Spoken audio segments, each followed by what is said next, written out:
Hello and welcome to the New Mindset Podcast. My name is Jacob. My name's Georgia. I hope everyone is going well today, wherever you're at, day or night.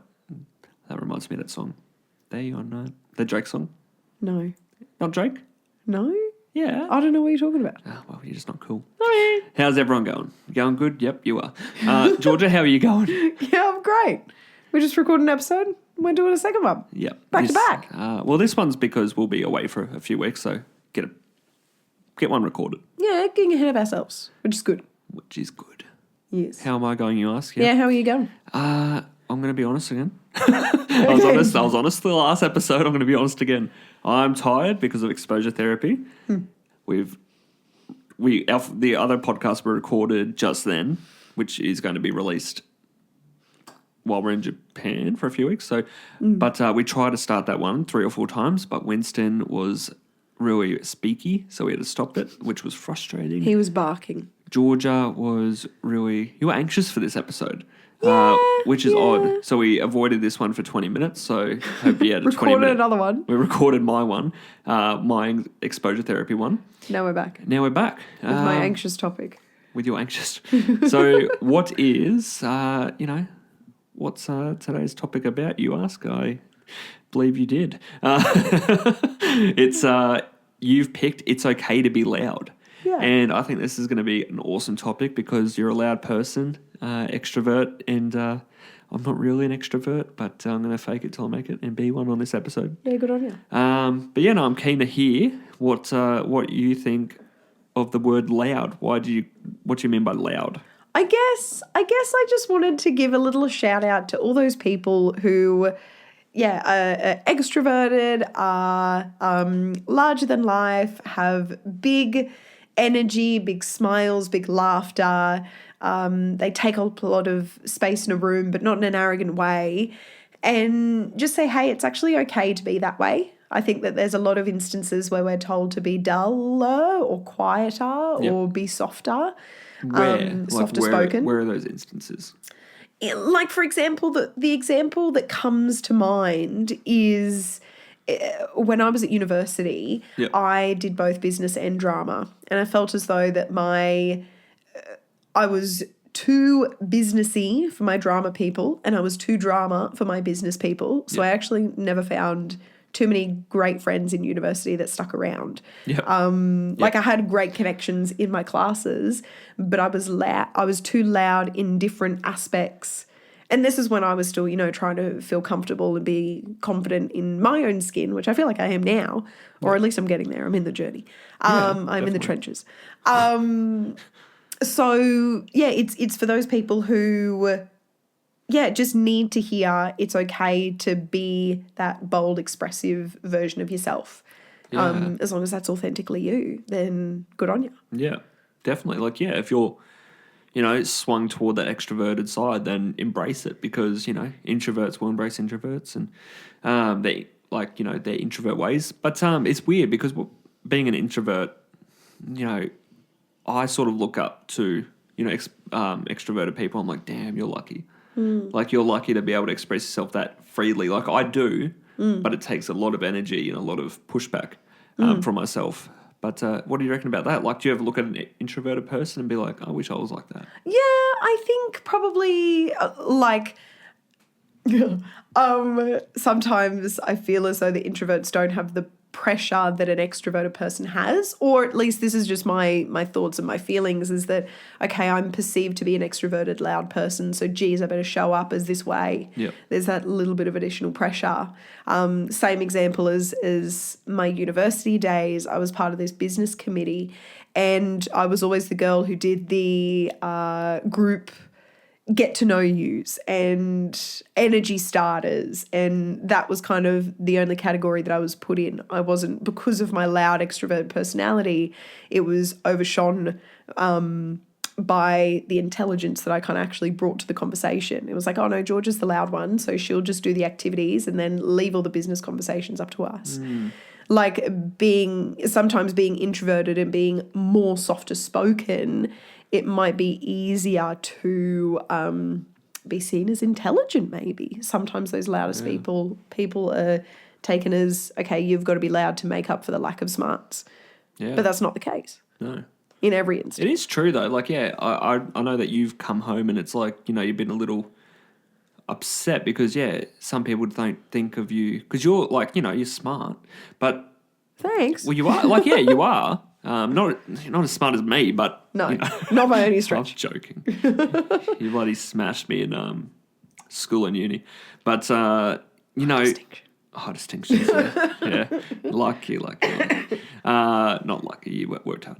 But just that, yeah, it's that the loudness needs to overcome for the lack of something else. And it's not, sometimes it is just a way that a person is. They're extroverted, they're a bit louder, they like to speak up. The reason that I like to speak up in those kinds of group, or I did in those group university settings, is because if I didn't speak, no one else would. Yeah. And I definitely waited and allowed for other people to share their opinion, but I felt as though by being louder and speaking out, I enabled other people to feel comfortable to share their opinions. Yeah. That was one of the things, and that's one of the things that I think is being really awesome. It's okay to be a loud person, is that you're actually granting permission for the other people to feel safe in the environment if you're the one that's bold enough to take the first step. Would you ever find that like you're intimidating in those sort of social contexts? I could be, but I am a little bit stupid as well. So I feel like that kind of silly. Yeah, I kind of don't. I was going to say I don't high care, energy. but yeah, I don't think that there's a malicious bone in my body. No. So I think that takes away that intimidation. That threat. Yeah. Yeah. She's like, oh, she's going to be a bit foolish. Okay, cool. I can be foolish too. Well, kids really appreciate that. Yeah. Yeah. And I think that's why I do really well at connecting and building rapport with the kids, because it's like, oh, George is just a big kid. Cool. And then they can be a creative character. Yeah, it's only coming to me now when, when you often, when you speak with older people, you often struggle. Yeah. Because you sort of like, you're that high energy that maybe they're not used to or prepared for. Yeah, no, 100%. So what you've written and people down, my own age as well. I feel intimidated by. Well, some do, yeah. Yeah, some connect. Some people are like, oh, but it depends on the environment that you're in, obviously. Well, I think because, like loud people and extroverted people, if they're equal, if they're also got the happiness in them, that can somewhat really peeve people off. It can. Like, it's like, why aren't I like that? You're happy, I should be that happy. Or like, I deserve that. So how dare you? Yeah. Like, I remember you got a, we won't name any companies or anyone or anything, but you wrote a happy email. You wrote a real, can you give that example? I love this example. It's yeah. so Do you want me to share? Yeah. Yeah. So I was it was basically just sharing a calendar of a bit of PD that was going on over the year. And I was like, hey, everyone, I hope you've had, and I love alliteration in emails. I feel like it just brings a massive smile to my face. So why not bring a smile to other people's faces and be a fool while doing it? So this was on like a Monday, hey? This was a Monday. It was like January sometime. It was like one of the first days that was back. So I was like, hope everyone had a joyous, jubilant, joyful... Yeah, another J. Whatever, all the J's. Time over the Christmas holidays. I'm coming to you excited about this elaborate calendar, whatever. Yeah. So I shared this big email and I was really happy about it because I could be and I wanted to be. And then I got this reply that said, do you realize the impact of your email? You have no idea what people are going through. This toxic positivity is just, I've lost so much. My holidays was not joyous. And I did not have a jubilant time. Thank you very much. It was something to that tone. Yeah, and it I just can't, honestly. There's people out there just like that. And I don't know. Like, I was a bit shocked, to be honest, because it was the only one that I kind of ever received like that. And it was very putting me in my place. Thankfully, there's only that one person like that. Yeah, true. But I think a lot of people silently think that. Yeah. They were just gutsy enough to say it. Actually say it. I'm not saying that they're brave or anything, just gutsy enough. But Well, gutsy? I think it's a bit... they're spreading their toxicity. Yeah. They're hiding behind the anonymity of... Well, how dare you be happy if I'm not? If I'm not, and I went through all this. Yeah. Yeah.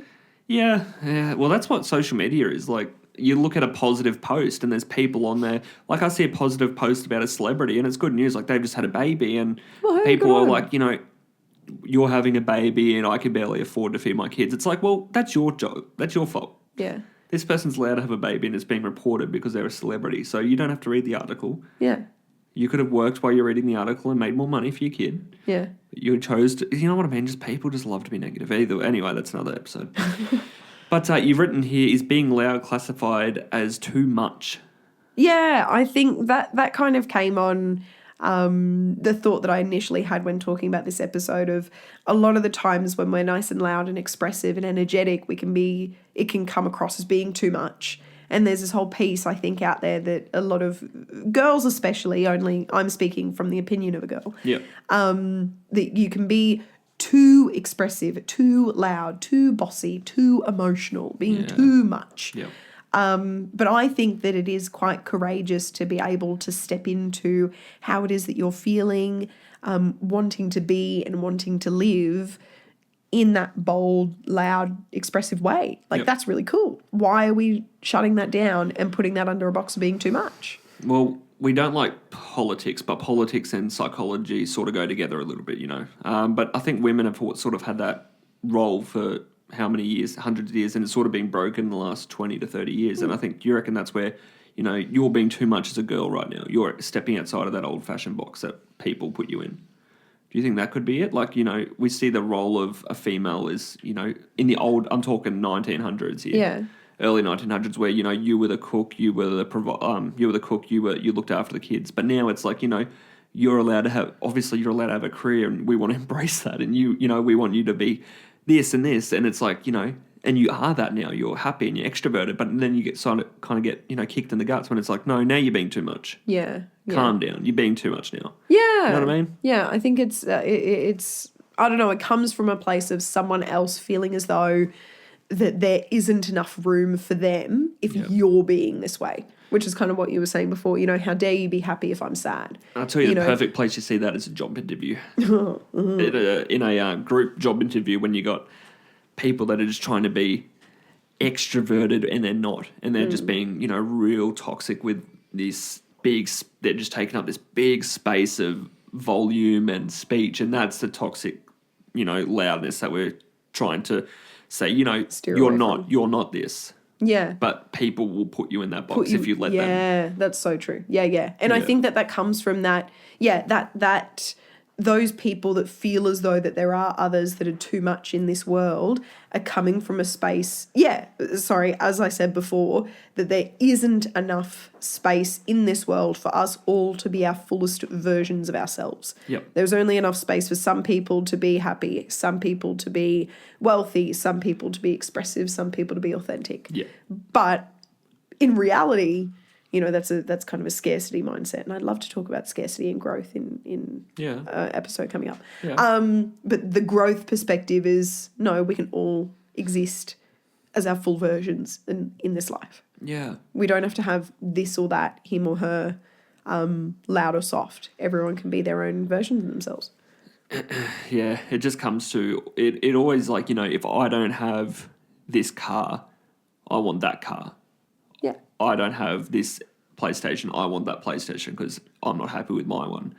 You're extroverted, I'm introverted. I'm upset that I'm not extroverted. You're upset that you're not introverted. Like you're always going to be upset with if you let that be your mindset. You're always going to be upset with what you don't have, even though what you have is who you are, and that's a positive thing sometimes. Yeah. So embrace it and don't let anyone tell you just shut up. Yeah. Because I think you get disheartened sometimes when someone just goes, Georgia, just calm down, okay? Yeah, because that's not a nice thing to be told. Be quiet.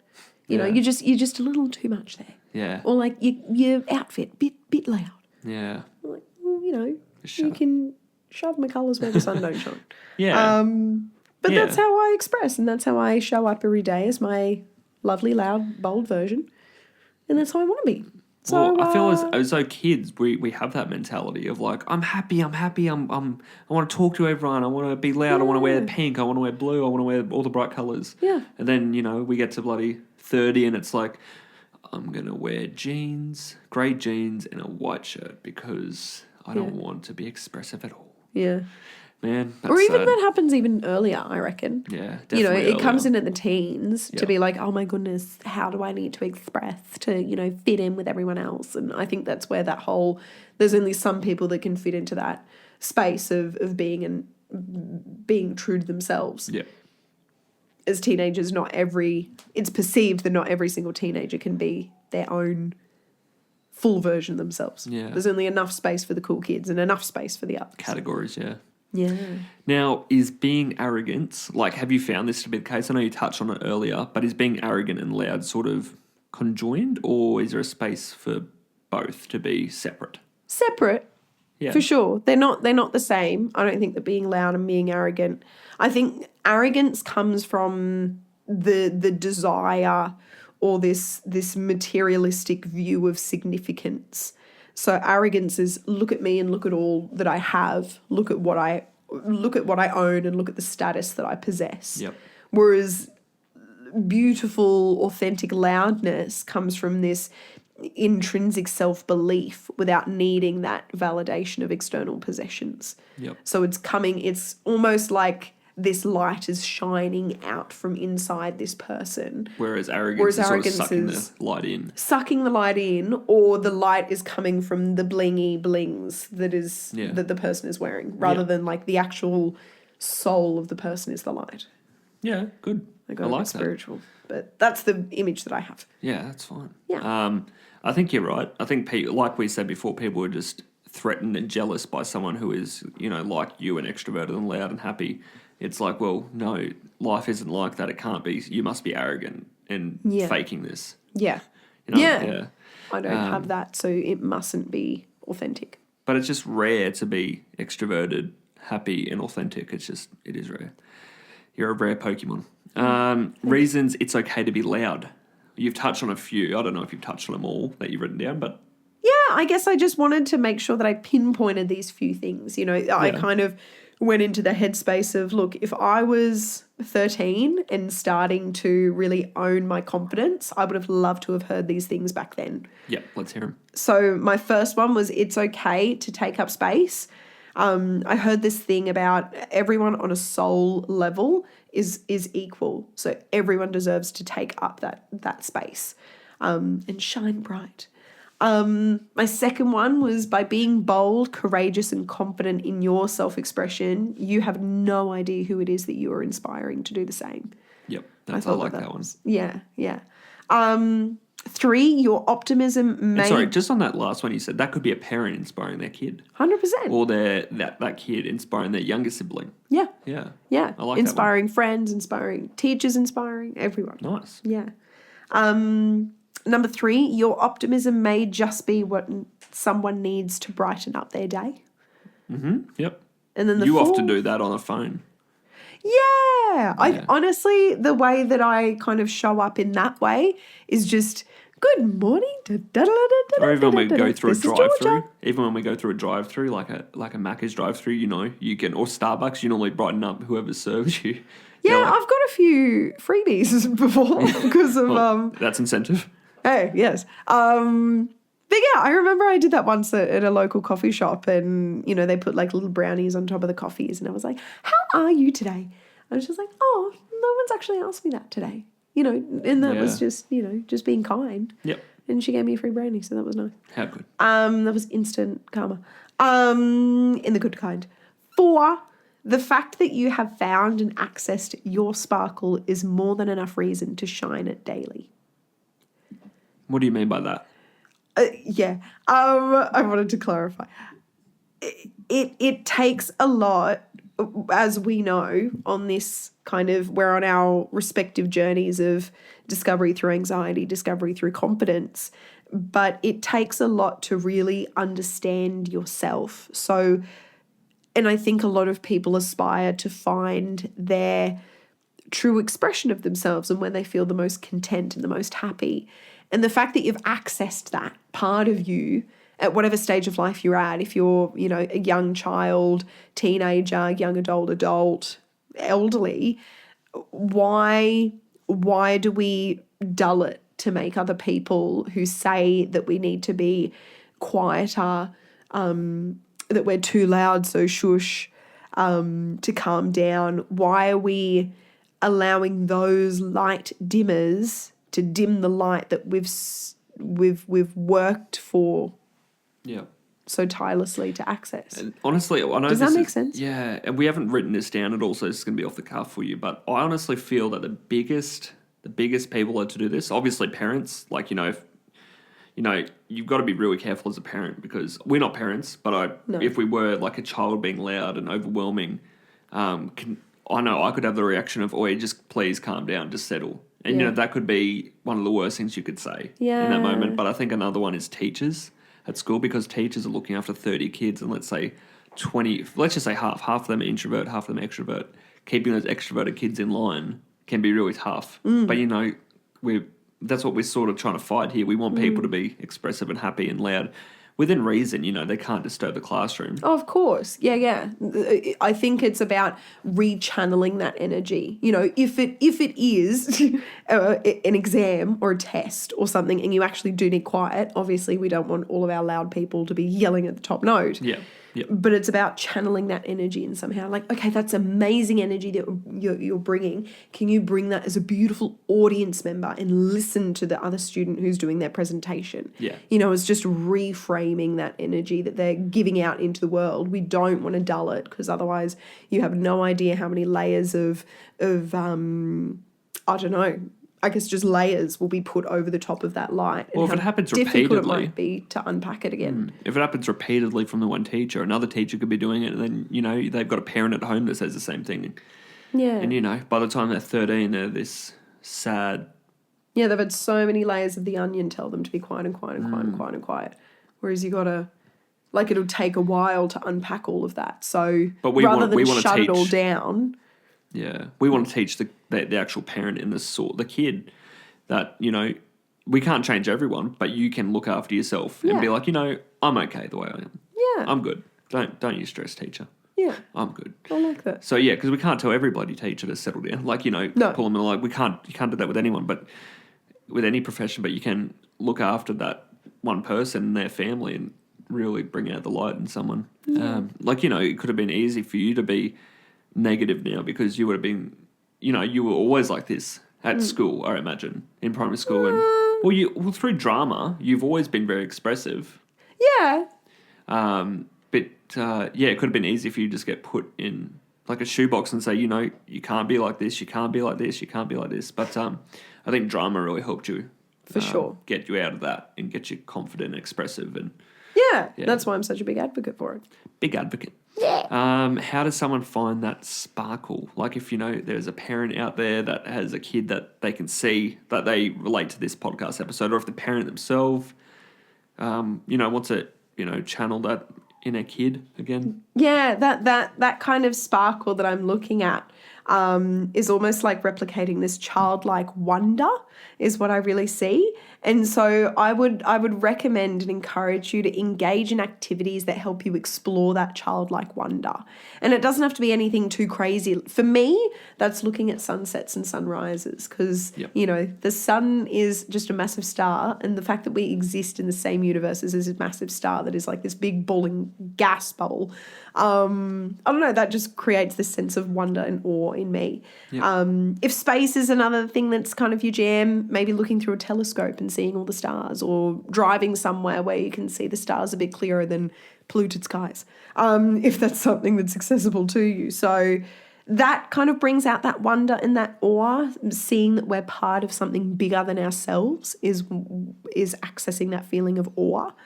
Something that's super easy to do and kind of gets us out of our comfort zones is just an at-home dance party. Mm-hmm. Like, why not just bust a move and just release everything? Throw your back out. Yeah, try not to. And then the last one was get creative. Draw, paint, collage, even just getting paper and folding it into a whole bunch of times, cutting a few holes and seeing what shape comes out. It's for no reason other than just saying, hey, I can create something. Yeah. I like that kind of thing. Creative, expressive, and happy.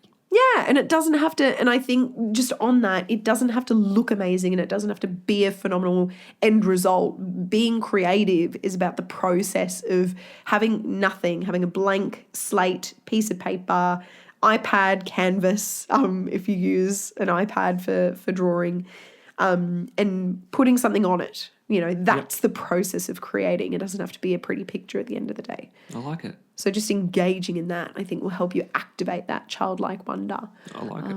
And help you bring out that sparkle. Nice. Nice. I like that. That was a cool episode. Do you feel a little less anxious now that you've done it? A little more confident? Yeah. I feel as though that, You doubted yourself? I did a little bit. Yeah. But thanks for kicking it off. I think your question, I can't remember what it was now. But you feel good? The one at the start was really good. See, overcoming a little bit of anxiety. You feel good, don't you? Yeah, Energized. I feel good. But anything else to add to that now that you're a little more yourself? No, I think... Well, you covered a lot. Yeah, I think maybe just now that I've did something, just as you said that, you know, I've done something that I was a little bit anxious about. Just do it. Do the thing. Give it a go. Yeah, the longer you put it off, the worse it will get. Yep. And that's coming from someone who puts stuff off. But I'm trying not to. Like we said before we did this episode, I thought you were talking about me. Me too. No, Well, everyone both of does us. it. Yeah. Everyone does it. But do what you say you're going to do. That's what we're trying to really implement together. And that will build your confidence. I've literally made a confidence tracker that's on that I'm going to show you after this. You got to make we've got to start making courses. I know, I'm excited. I have ideas. I have ideas. Listen to my ideas. Check out question. Yeah, go for it. All right. If you could be Yes. in one sitcom for 10 years, what would that be? And like you'd show up every day to the sitcom. Like you're not, actually living in a sitcom, but you're working on. You're acting in it. Yeah. The Office. No, that was mine. Well, too bad. I answered it first. Why? I thought for sure you were going to answer another one. No, The Office. I love The Office. No, the other one. That you watched as a kid. Oh, no. 2.5 Men, no. That was a great show when I was younger, but then I grew up and realised the actual meaning behind a few things. Yeah, and, no, it's very... not in support anymore. No. No, my one would be Big Bang Theory, I reckon. Yeah. That just seems like a cool environment where, And you can know all the space math things. I know all the space math things. That fun fact, that math on the board, a lot of it is actually proper, like real. Because they're real mathy people. Well, some of them are. Oh, okay. I think Amy was. Yeah, she was real. She was a proper neuroscience. She's in neuroscience. But she was the only science one, I believe. That's pretty cool. Yeah, fun facts. Facts. If you haven't seen The Office or Big Bang Theory, go and watch it. Yeah. Anything else? All good? No, that's it. Awesome. Well, thank you so much for everyone for listening and bearing with our tired, anxious selves. But, we appreciate it. And stay safe. Catch you on the next one. See ya. Bye. Bye.